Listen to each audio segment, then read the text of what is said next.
Hello, welcome again to this tutorial. Today we're going to discuss the epidemiologic model. My name is Anthony Uwandu-uzoma. So, in epidemiologic modeling, what we are doing is to use infectious disease models to understand the distribution of a disease or the distribution of an epidemic. Okay, so we want to project how fast a disease may spread or how many individuals that may be infected, or we want to know how many people that might require treatment. We want to know how these numbers can change over time. So that is the purpose of infectious disease modeling. But before we go deeper into this, it is important that we have a basic understanding of the the terms that are used. All right. So the first term we're going to look at is the basic reproductive number, also called basic reproductive rate or transmissibility. Okay, so basically RO, it is denoted by the symbol RO. It simply um, it simply means the average number of secondary transmissions from one infected person, okay, at the onset of the epidemic in a population where everyone is susceptible. Now, there are two important things in this definition. First thing is what? At the onset. Take note of that. Then the second thing is what? In a population that is susceptible. All right. So, in a layman's language, it means the average number of new cases or new diseases. Okay. The average number of persons that can be infected by the first person that got the disease. The first person that got the disease is called the index case, right? Now, any other person that this first person transmits the disease is called a secondary case. All right. So, so it means our RO is looking at what? The average number of what? Secondary cases that can be generated by the index case, assuming that the whole population, assuming that everybody is susceptible. All right. So this definition is assuming that there is that no other individuals are infected. So that means that is assuming that there is no natural immunity or no vaccination. So now when RO is greater than 1, then it means that the epidemic is growing. When it's less than 1, it means that the epidemic is what's ending. All right. So so that is the significance of arrow zero. And there are things that you can do to reduce the spread of an epidemic, like rapid case identification, quarantine measures, physical distance, social distance, just like the COVID-19. All these things are aimed towards reduce transmissibility. All right. Okay. So, and when we do all these things, it will reduce the next um the next term that we're going to learn, which is called the ROE, the effective transmission coefficient. So ROE stands for the effective transmission coefficient, and now I'm going to explain it shortly. So when ROE is less than 1, then it means that the epidemic will cease. So our aim as epidemiologists is to what? Get our R0 less than to become less than 1, and then get our ROE to also be less than 1. So what's ROE? So ROE, there is called, it has different names. You can call it R or RE or RT. All right. So it means the effective reproduction number or the effective transmission coefficient. All right. So now this our ROE or R is defined as the average number of secondary infections expected for each infected person at some later point in the epidemic. Remember, in R0 is what at the start of the epidemic. Okay, so we're assuming that everybody is susceptible, right? But now, when the epidemic now starts and then infects other people, so here the average number of secondary cases per infectious case in a population. Now, look at here. The population is made up of both the susceptible and non-susceptible hosts. So that is the difference between RO and R. Okay, so the effective reproduction number is looking at the whole population in real life, in reality, because in reality, in a population, some people will be immune. That means they are not susceptible to a disease, while some others will not be immune. That means that they are likely to catch the disease. All right. Okay. And that is why what I'm saying here, a population will rarely be totally susceptible. So it's not at all case that you will see a population being totally susceptible to a disease. All right. Okay. So take note of the difference. RE is average number of secondary cases per infectious case. Okay. All right. So now another thing you must note here is that your RE will always be lower than your RO. Okay. So it's very, very important. Okay. So how do we arrive at the effective reproduction number? Simply, you arrive at it by multiplying your RO, right, with what? The percentage of the population that is susceptible. So in this case, for example, if the RO of influenza is 12, right, then half of the population is immune. Now, if you are to calculate the effective reproduction number, you will now do what? 12 times 0.5. That will be what? 6. So that means under these circumstances, a single case of influenza will produce an average of 6 secondary cases. All right. So now, like I told you, a secondary case is what a person who becomes sick, okay, by contacting the index case. So the index case is the first person that got the disease in a whole population. All right. So if you are to interpret your effective reproduction, this is how you interpret it. All right. Now, for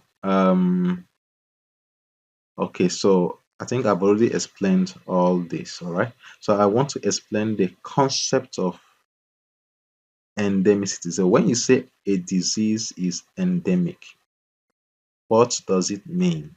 It means what? That the product of the R0, RO, and S, okay, is equal to 1.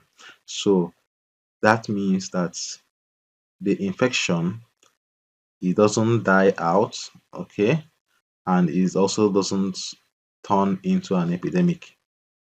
Okay, so when an infection level, the infection level is just halfway. Okay, it doesn't go, just like malaria is endemic in Nigeria, all right, and some other African countries. All right. So now, like we said before, RO times X or S, that means what? The fraction of the population that is susceptible. So you can call it X or you can call it S, it doesn't matter. Just get the idea. So here, well, for a disease to be endemic, our R, our this product has to be 1. It shouldn't be more than 1. If it's more than 1, then it's turning into an epidemic.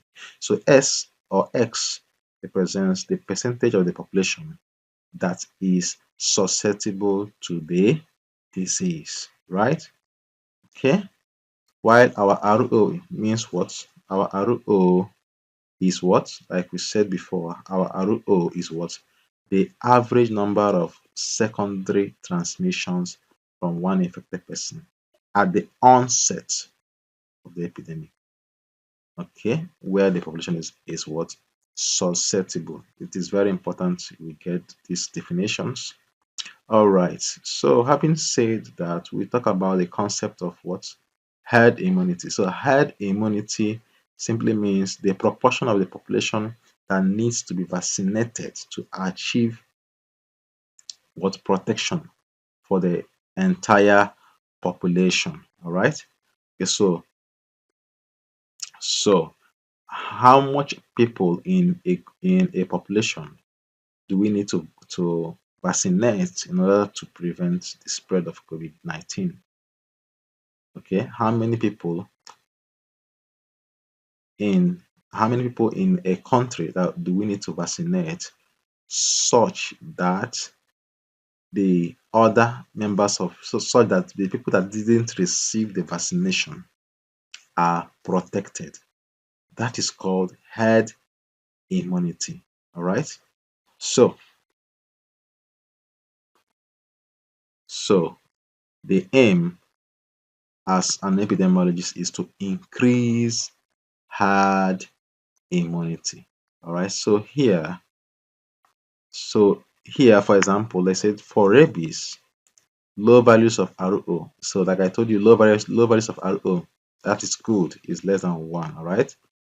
So it means that the value of your herd immunity, that means the critical vaccination coverage that is required, is normally just low, maybe 20 to 40% of the population needs to be vaccinated. That's of the of among this is assuming the population is dogs, okay, not human beings. So for if you want to protect your dog, the dog population, 20 to 40% needs to be vaccinated. This is just an example from a study, all right. But in the case of COVID-19, the R0 is high. That means the transmission rate is very high. All right. So now this is how to calculate the herd immunity threshold. The herd immunity threshold is calculated by what? Minusing the inverse of RO from 1. You see? So if you are given that the um, that the basic reproductive number for COVID-19 is 10, all right, for example, and then you are now asked to calculate how many percentage of the population needs to be vaccinated to prevent transmitting COVID-19 to those that have not received the vaccine.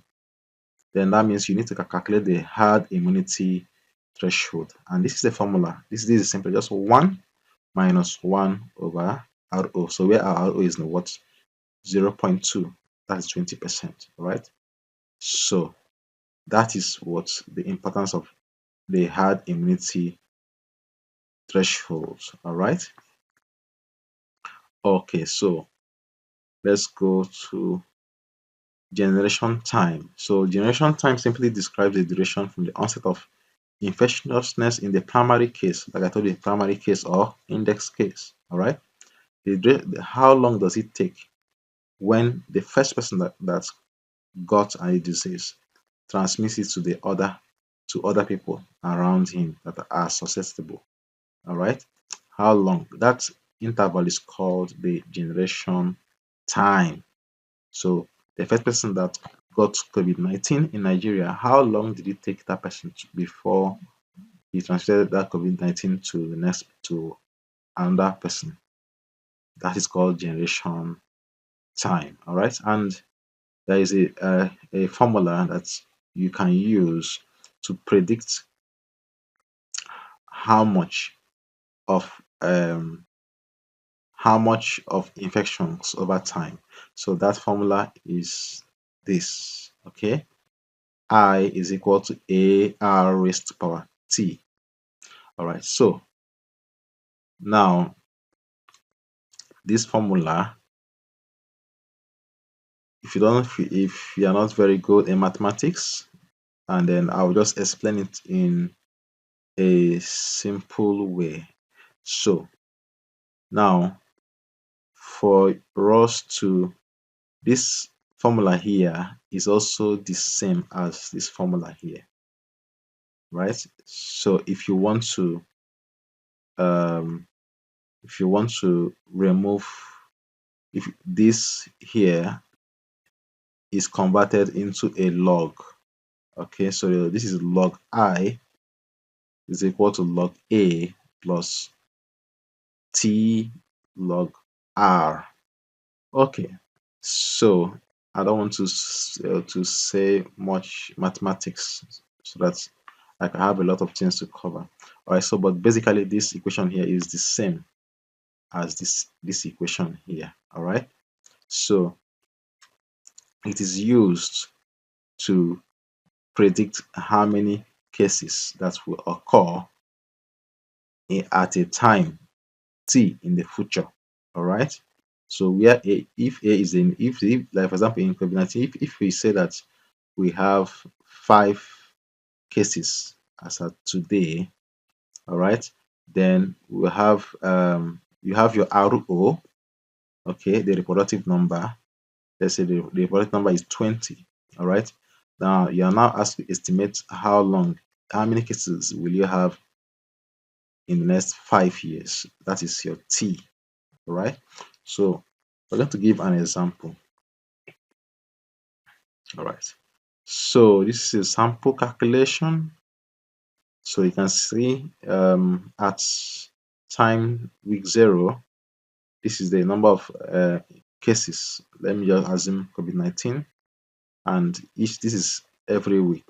Okay, week 0 to 6, and this is doubling. So the number of cases are just increasing. All right, so here we are assuming that the generation time is 1 week. 1 week. Okay, so every week it increases. All right, now we are given this. This is the data of the cases. So here you have your ln A, that is log A. Your log A is equal to 6.90. All right, so for you to get your A, you will say what? You will say exponential of 6.90. For you to get the actual number, that will be what? 992. So for you to convert a log into um, an ordinary number, you just get the exponential. So you just use your calculator, or you can use Google. So if I Google exponential 6.90,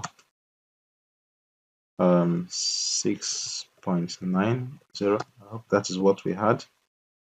Exponential 6.90. Good. Yeah, so you get the number. If you Google if you want to convert a log of a number into an ordinary figure, just find the exponential of it. Okay, so you can use it to predict the future occurrence of a cases in a straight line. All right, so um RO has some limitations. It is only a ratio. Okay, it's not a rate. There is no time scale involved, and it's not easy to measure in real in real life. All right, so because of that, we have other parameters that can be used, which is called the growth rate. So the symbol of the growth rate is lambda. All right, so if you are asked to interpret, if they say that COVID-19 has a growth rate of 0.01, as lambda is equal to 0.01, how will you interpret it?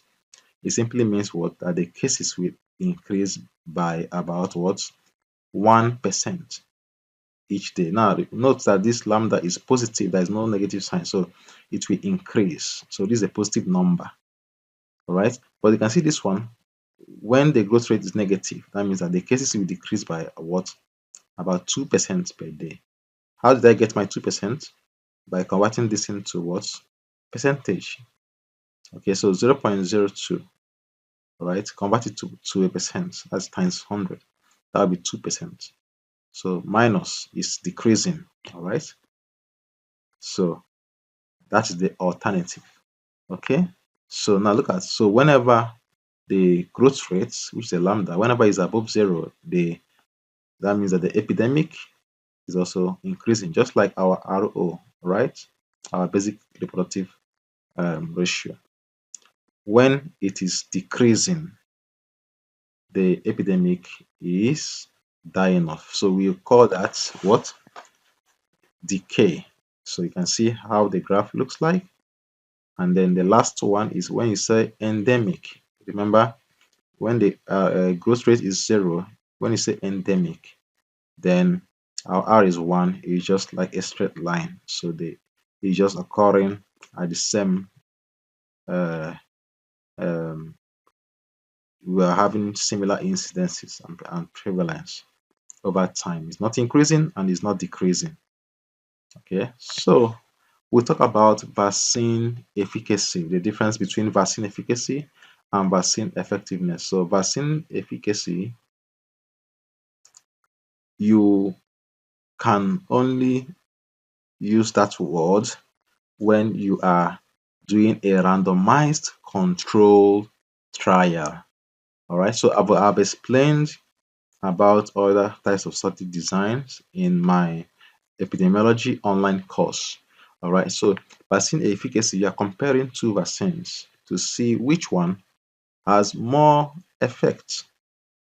All right, so but then in vaccine effectiveness, the word effectiveness, you are talking about what, in context of what, a program. So when you talk about effectiveness, you are the type of study design is either a cohort study or a case control study. And these two types of study, they are called observational studies. So vaccine effectiveness, it relies on observational studies, okay, which are easier to perform, while vaccine efficacy requires what? Randomized control trial, which are capital intensive. All right. So what's the difference between the two?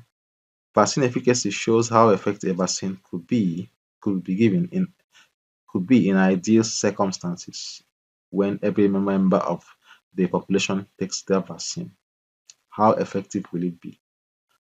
That is vaccine efficacy. But then vaccine effectiveness measures how well a vaccine performs when it is used in routine circumstances in the community. So there is what? A difference. Vaccine effectiveness deals with routine use in the community, while vaccine efficacy is saying in ideal circumstances where everybody takes the vaccine. What is the result like? How effective is it like? That is vaccine efficacy. So take note of that. And how do you calculate vaccine efficacy? All right. So this is the formula. The attack rates in the unvaccinated group, or the risk, also still the same thing in the unvaccinated group, right? Minus the attack rate in the vaccinated group divided by the attack rate in the unvaccinated group times 100%. So this is one formula. Now, how do you calculate the risk or attack rate? Simple. So if you have a population of, let's say, 200 persons in a village, all right, and then suddenly there was an outbreak of polio, and um, out of the 200 persons, maybe 20 persons had um, polio, right? And these 20 persons are vaccinated. So, what is the attack rate for the vaccinated group? It will be what? 20. Sorry. So, in a population of 200 persons in a village, all right? So, let's say out of that 200 persons, 100 persons had vaccination, 100 did not have vaccination. Okay? So, and then out of the people that had vaccination, 20 of them had polio. So, what is um, the attack rate or the risk of polio for the vaccinated group? That will be what? 20 over 100, and that is 20%, right? So now let's say out of the 100 for the unvaccinated group, 50 of them had they had polio. So what is the attack rate or the risk for the unvaccinated group? That would be what? 50 over 100, and that would be what? 200. Sorry, 50, that would be 50%. So you will now do what? 50 minus 20 divided by 50 times 100. That will give you what? The vaccine efficacy. All right. Now, in a population, you can divide the population into three. You have the susceptible group, that means those that are at risk of the disease. We have the I, the infected group, and then you have what? The removal, that's the recovery group, those that are removed from the infected group, either through recovery or through death. All right. So there are different models, compartmental models in epidemiology, the SI model. So here is just concerned with the susceptible and infective group only. But here you are either the R, which is what? For those that the removal group, those that are removed from the infective group, either due to recovery or due to death. All right. So you can see the differences on the screen, and then you have the last one, which is what the last type of compartment model, which is based on encounters. So this model talks about how many times someone was exposed to a disease. All right. So, and this is the formula on the screen. We're not going to talk much about it. All right. So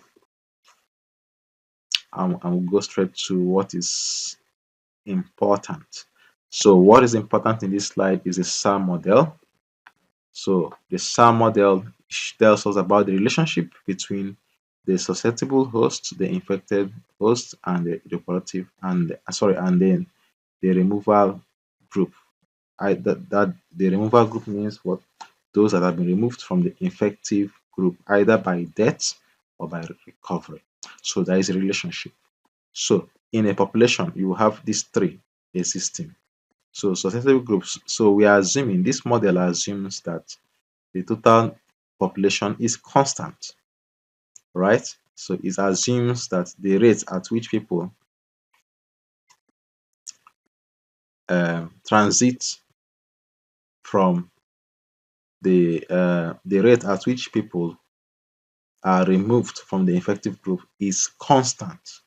So the SAR model simply says that over a period of time when there is an outbreak, S is the total population that are at risk or they are susceptible to disease. So let's say COVID-19. These people are susceptible, so they are S. So over time, these some people here in S will now become infected. So you can see as S is reducing, I is increasing. That means those that are infected, okay, they are increasing. Now, as I is increasing, some part of I is being reduced because some people, as they are being infected, some people are recovering, right? So, so the total number of people that are infected here at a particular point in time will be equal to what the total people number of people that are infected minus those that have recovered, right? So, so you can see that the direction of movement for the susceptible is what? Downwards, is in the negative direction because the number is going to always decrease. Susceptible people are those that are at risk of disease. So if you have 500 people in a village and there is Ebola outbreak, okay, at the initial time, everybody are at risk, right? But over time, let's say 10 people get infected now. So those 10 people now, it will now remain 490. Can you see that the S is decreasing now? Okay, it now has a negative sign, right? Now those 10 people now will go and now they will become the infected population. So let's say out of that 10, let's say 2 recover. So the balance is now the number of people that are infected. That would be 10 minus 2. That is 8, right? Now, this model is assuming that the rate of recovery is also constant and the total population is also constant. So, at any particular point in time, when you add the total number of susceptible plus those that are infected plus those that have been removed from the infected group, either through death or through recovery, when you add them up, it will always give you the total population. So that's what the SAR model is talking about, okay, at any point in time. Okay, so here, this is what the graph of the SAR model looks like. So susceptible. Now, when the epidemic starts, remember initially this is the total population of 100,000 persons. All right, so initially you have total number of people at risk is 100,000. Now, when the epidemic starts, watch. So some people are not infected yet, but then with time, people start getting infected. All right. So as the number of people that are being as the number of people that are being infected, sorry, blue means susceptible, right? So now that means they are at risk. Okay. So initially 1,000 persons or 100,000 persons were at risk. Okay. While the red means the infectious. So when the infection starts rising, it started rising from here. So as the infection rates, as the number of people infected are rising, the number of people that are at risk will be reducing because because if you are if you have 100,000 persons here initially, out of that 100,000 persons, let's say you can see here now, let's say 25. So let's say like 30 or 35 persons have been infected here. And you see that this will decrease because the total population now that are susceptible will now be 100,000 minus the population at this point. So as the susceptibility is decreasing, right, the infectivity is also rising. All right. So now at a particular point, there will be an intervention, either through vaccination or through drugs, through hand washing policies. Then the infection will start what's going down. So this is how the curve looks like for that of the infection part. All right. Now the recovery. Initially, nobody was sick, so the recovery was zero. But now that's green now. So, but now as number of people as so from here, remember here, as the infection is rising, the number of people that are at risk or susceptible will be decreasing, right? Decreasing, decreasing, decreasing, and then flattening. All right. So as people are being infected, some people are also recovering. All right. Some people will be recovering. So the recovering graph just goes up until everybody, almost everybody, will recover from the epidemic. All right. So, but the most important one that you need to understand is the shape of the infectious of the graph showing the distribution of infection over time. So it goes up like this and then comes down because of what? Intervention. So what does the SAR model state? So the S over the T means what? The rate of change at a time T, the rate of change in what? So in what? Susceptibility, the rate of change in the susceptible population at any particular given time has a negative sign, right? Has a negative sign. Okay. So I'm going to explain all this later. But just know that this, like I told you before, it has a negative sign. It goes down with time. The total population that are at risk reduces because of what? Public health intervention. While the total number of people, the rate of change for the number of persons that are infected will what? It will increase. It will increase initially, all right?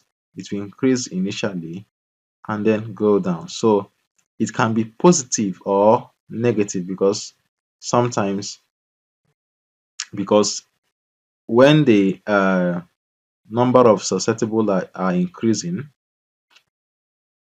when any of these parameters, either the B, the I, or the S, are increasing, then this will become positive. That means what?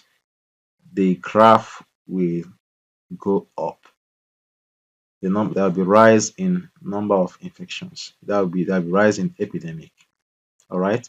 But then when there is intervention, the parameters here will be very low. Remember, N stands for the total population.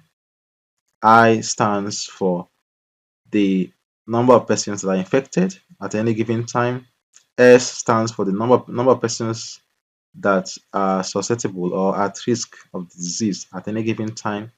B stands for the transmission coefficient, the transmissibility. All right. So if you want to control an epidemic, you need to reduce B, which is what? The transmissibility of the epidemic. All right. Or you need to what? Reduce the number of persons that are susceptible by either giving them a vaccination or giving them a drug, right? So now, so if you can reduce either B or reduce C, then this will be very small. This fraction will be very, very small. And then this equation will become negative. That means the infection will do what? Decrease. It will now go down. All right. So remember, the rate of infection is BIS over N minus gamma I. So where B is what? The transmissibility, right? I is number of persons that are infected at any given time. S is number of persons that are susceptible at any given time. Then divided by N is the total population. Okay. Then minus RI. So now RI means what? The rate of removal. Okay, removal is, that means it includes both those that are recovered and those that died. So you can see that at any given time, the total people or number of persons that are infected that have a disease is equal to This minus the total number of people that are infected, sorry, that are removed from the population. Okay, so this is always constant. We are assuming that this is constant. Okay, so let's go straight. I have a lot to cover. So what they call BSI over n squared, we call it what? The transition rate. Okay, we call it the transition rate. So it's still the same thing, like we said, the change in number of effectives over time, that change at any particular point in time, BSI over n minus RI. The change in number of susceptible over time, like I just told you now, is going to be a negative sign because it's going to reduce, okay, as the number of people that are infected. As the number of people that are susceptible continue to reduce and reduce and reduce, okay. Okay, so I think I've already explained all these things in the previous slides. Now, there are some other terms you need to know. Okay, so like I told you before now, we've talked about reproductive number. Now, this is another way to get your reproductive number, B over gamma. Now, what is B? Like I told you before, B is what? Transmissibility. B is also the expected number of close contacts per day. Still the same thing as what? Transmissibility. Yeah, still the same thing. Expected number of persons per expected number of close contacts per day, or transmissibility. That's better. So now, what is gamma? Gamma means what? The probability of an infected person becoming non-contagious or non-infective. The probability of an infected person becoming non-infective, no longer infective. All right. So now, when you get your beta divided by gamma, you get your reproductive number. Remember, we said we want our reproductive number to be always less than 1 so that the epidemic can stop. All right. So what is on top? On top is B. And what is B? The number of close contacts per day. So have you seen why they are saying isolation?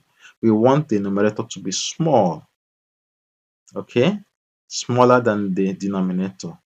Okay, so we want, if this goes high, it means the person is spreading the person is moving around, traveling everywhere and spreading COVID-19. Okay, and then that will make our RO to be high. Now, this is gamma here. Gamma here means the probability of this person that have been spreading this sickness to become healthy again and stop spreading the pathogens. All right, so we want this probability of this our gamma to be large. All right. So when Y is large, people will do what? Recover quickly. So we want to increase the recovery rate, okay, and reduce the transmissibility rate. As simple as that. So RO, basic reproductive uh, ratio, is what? Is a ratio of the transmissibility divided by the recoverability. As simple as that. That's my own. It's much easier that way to explain it. So I have said this one before. So we want our RO to be more than 1. Sorry, we don't want our RO to be more than 1, because if it's more than 1, it's gonna cause an epidemic. We don't want our beta to be more than gamma, because it's going to cause an epidemic, right? Okay. Now, another important term that you need to know is force of infection. Force of infection is defined as what? The fraction of susceptible people who become infectious at any given point in time. So if you remember our formula, our SAR model, the formula for SAR model, for these 3 equations, that's SAR model. Okay, so you should remember this, BIS over N. Okay, you can see it here, you can see it here. Here, for the susceptible is negative, for the infective is this constant minus the RI, which is what? The removal rate. So now let's go back to that place. So now, so you can see, so now instead of BIS here, just only the BI over the N. That is what we're interested in now. So this the combination of B and I divided by N alone we give is also the same thing as FT. So this combination, removing the susceptibility, the BI over N alone is the force of infection. That means at any given time, the calculation of the force of infection is what equal to what the transmissibility times number of people that are infected divided by the total population at risk. So this BI over N is the force of infection. So going back to the equation, so you can see here the same thing. So BI over N is known as the force of infection. Apart from the S here, this BI over N here is the force of infection. All right. So I think those are the foundation things that we needed to learn. All right. So what are the three strategies that you can use to cover an epidemic as an epidemiologist? For number one is to reduce the transmission rate, decrease better. You have said it now. So that's where like COVID-19, social distancing policies, limits travel, quarantine. Okay. That when you hear about flattening the curve, that is where it's coming from. All right. Now we said that gamma is what the recovery, how long it takes for someone who is contagious to become non-contagious. That means to recover. Okay, so we want to reduce how long somebody is infectious by what? Giving the person medications, drug, exercise, nutrition, and other treatments, so that what the person can get well quick and stop transmitting that disease. So we want to we want increase the gamma. Okay, so gamma is the length of time that someone that is contagious, the length of time that someone. So sorry, we want to reduce the length of time that someone that is contagious, which is also the same as increasing the gamma. So what is gamma? What is gamma? Okay, gamma is what the fraction of infected people. Sorry, the probability of an infected person becoming non-contagious. That means what? Becoming healthy. The probability. Okay, so it's also known as the fraction of infected people that removed each day. That means either they are removed because they are recovered or because they are dead. Okay. Okay. So we increase the recovery rates or the removal rates, and then we reduce the transmission rate, and then the last one is what we reduce the number of susceptible persons. Okay, by giving vaccination. All right. So this is a graph.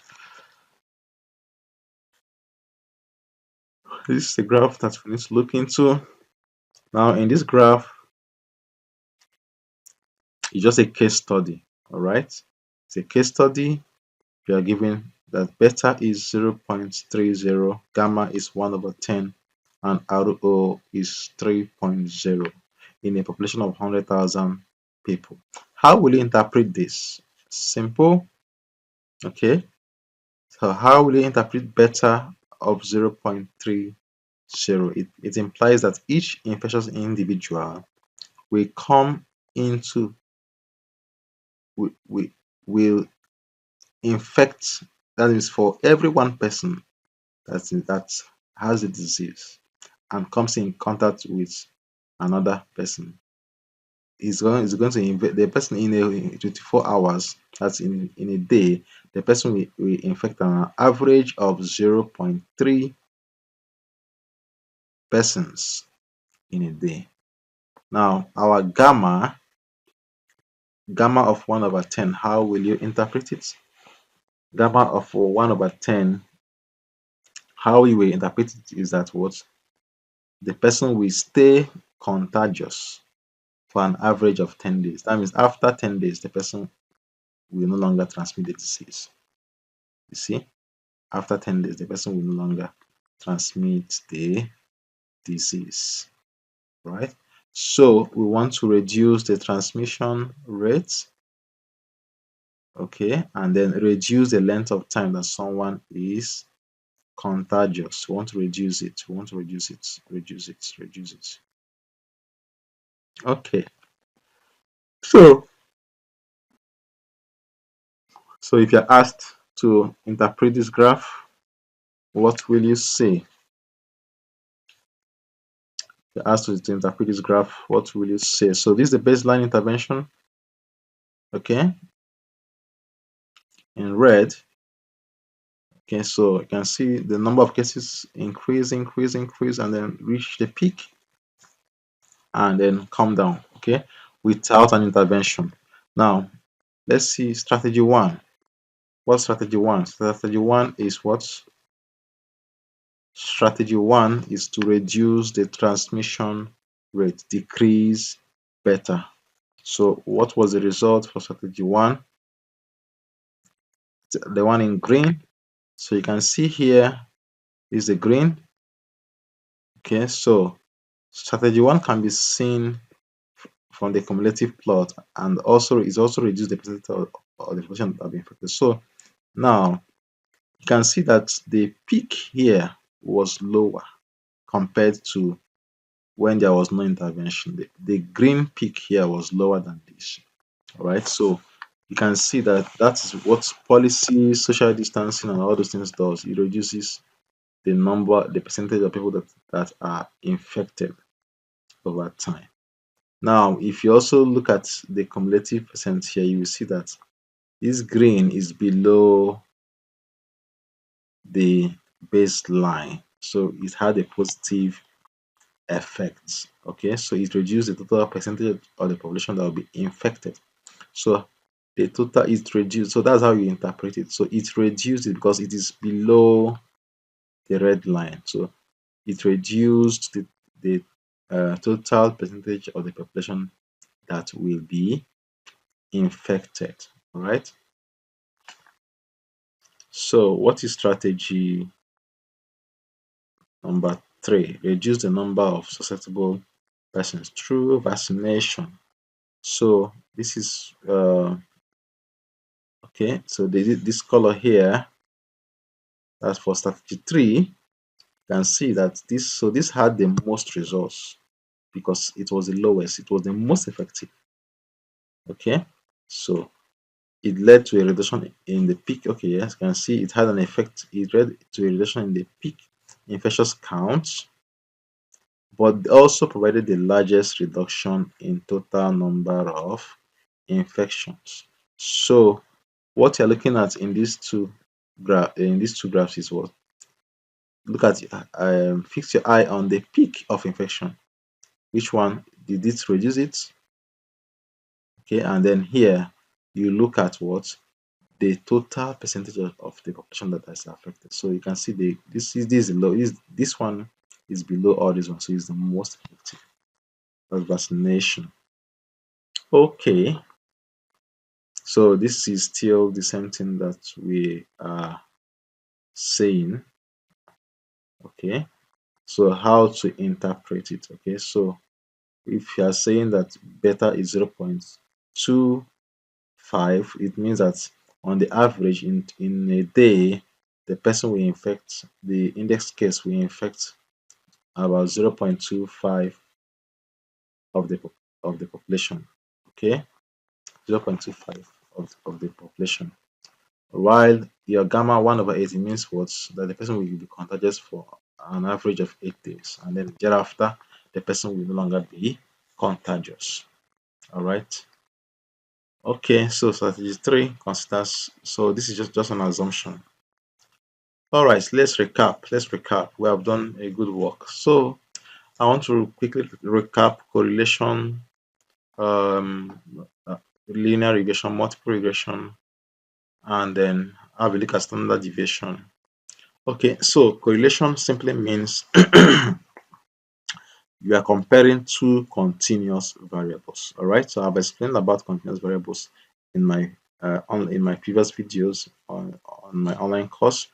So continuous variables are numbers basically that can accommodate the decimal point. So when you say A is positively related to B, sorry, when you say that A is correlated, has a positive correlation with B, it means that as A increases, B also increases, or as A decreases, B also decreases. So they're always going in the same direction. So when it is one, is a perfect linear relationship. When it's zero, there is no linear relationship.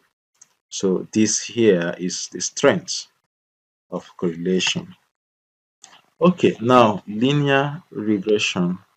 Here you are trying to describe two variables, okay, where the dependent variable is the outcome that you're looking for, is the outcome variable. So the one that the researcher is trying to predict through his experiment. There's the outcome variable. All right, so you use linear regression to describe the relationship between two variables when the outcome variable is expected to change as a result of manipulation of the independent or explanatory variable. So now this is the formula for a straight line, and it's also the same formula for linear regression. So y is the outcome variable, a is constant or y-intercept, right? Then b is the slope or the gradient, or here you call it the regression coefficient. Okay, yx is now the variable that the researcher wants to manipulate. So for example, if you want to say, is there a relationship between does smoking is smoking a risk factor of lung cancer? Now, in this case, lung cancer is the outcome variable. So the outcome variable is what? The independent variable, right? Now, smoking is the dependent variable or the explanatory variable because it is the smoking that will result to lung cancer. All right.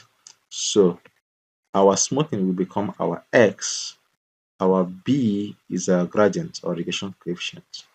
Okay, while a is the intercept.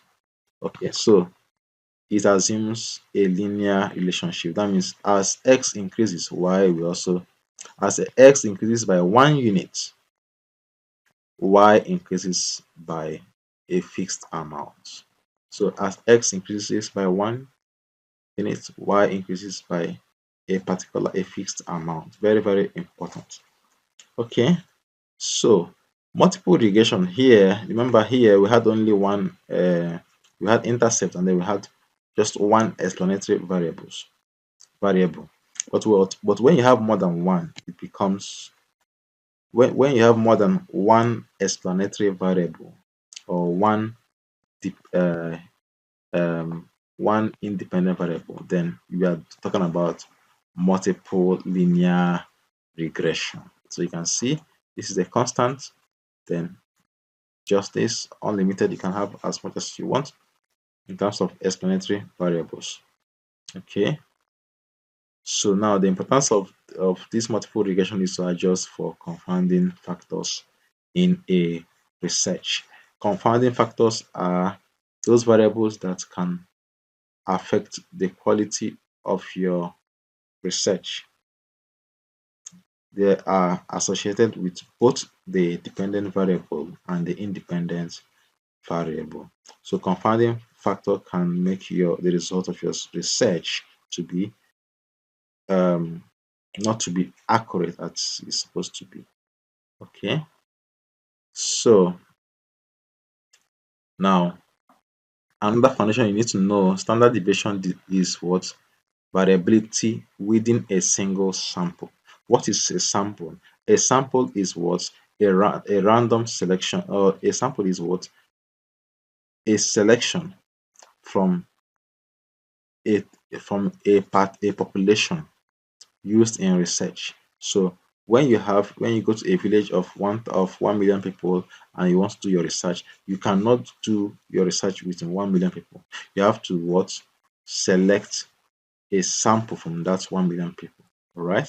So now standard deviation describes the variability within that single sample that you selected, right? While standard error estimates the variability across multiple samples from a population. So if you collect 100 up to 5 different places in a village, then you can use standard error to estimate the variability across multiple samples of, of a population. All right, so type 1 error is what? When you reject the null hypothesis, when the null hypothesis is likely to be true, and then you make a mistake as a researcher and you reject the null hypothesis. That is type 1 error. Okay. So the opposite serves for type 2 error. So the easiest way to code it is what? When you reject the null hypothesis, when it is likely, okay, when it's likely to be true. That is type 1 error. So what is null hypothesis? Null hypothesis for any research states that it assumes that your research was due to chance. There is no relationship between the dependent and independent variables.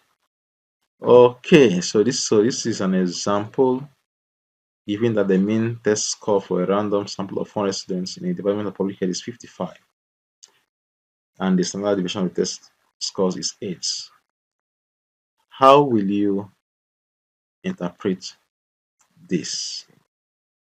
Okay, so the standard error of the test scores tells you how much the sample mean score of 55 differs from other sample mean scores in samples of equal size in the population of all students in the Department of Public Health. So the standard error of this test scores, it is telling us what the variation. If you collect this sample 5 times from the same population, what is the variation like? That is what standard error of the that's what standard error answers. Okay, but then standard deviation is what?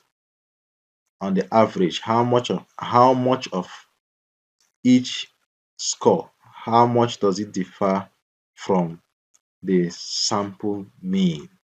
How does each test score differ from a single sample mean? That is what standard deviation. All right. Now here we look at confidence interval. So confidence interval is defined as what? A range of values where an unknown population parameter is expected to lie most of the times if you are to repeat your study with new random samples. So if you get a random sample from a population and you do your study 10 times, 100 times, that range of values that you think that the results will lie on is called confidence interval. And normally we choose what? 95% confidence interval. So how do you calculate confidence interval? Is the mean plus minus 1.96 times standard error. So if they give you the mean and give you standard error, you can calculate the confidence interval. All right. Now, the ratio of an estimate to each standard error is denoted by Z. So if, for example, if the mean difference is 5 and the standard error is 0.1, how do you calculate your Z index? Your Z can be calculated as what? 5 divided by 0.81, that will be 11.2. So this is just a kind of refreshing. It's not, it's not meant to go into details. All right, so like I told you, type 1 error is what? Type 1 error is what? When you reject the null hypothesis when you are not supposed to do that. That's type 1 error. Now, type 2 error is when you do not reject the null hypothesis when in fact there is a difference between the groups. You are supposed to reject it, but you didn't do that. That is type 2 error. Okay, and is also often denoted as what? B. All right. Now, the power of a test is defined as 1 minus B. The power, when you say a test has power, that means its ability to detect what it's supposed to detect if it is present. That's the power, okay, of a research. Okay, so, and then the most common reason for type 2 errors is that the study is too small. So I hope with this video I've been able to at least give you a basic foundation in the area of epidemiologic modeling. Okay, so in subsequent videos now we're going to answer some questions practically. Okay, and then you can easily reach me on this number on the screen.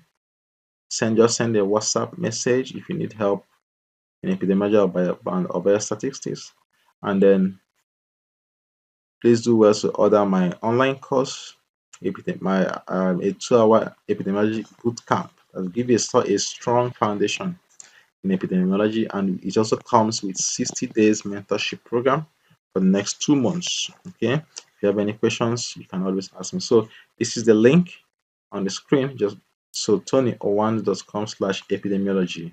So get access to the course, and then I will see you in my mentoring program.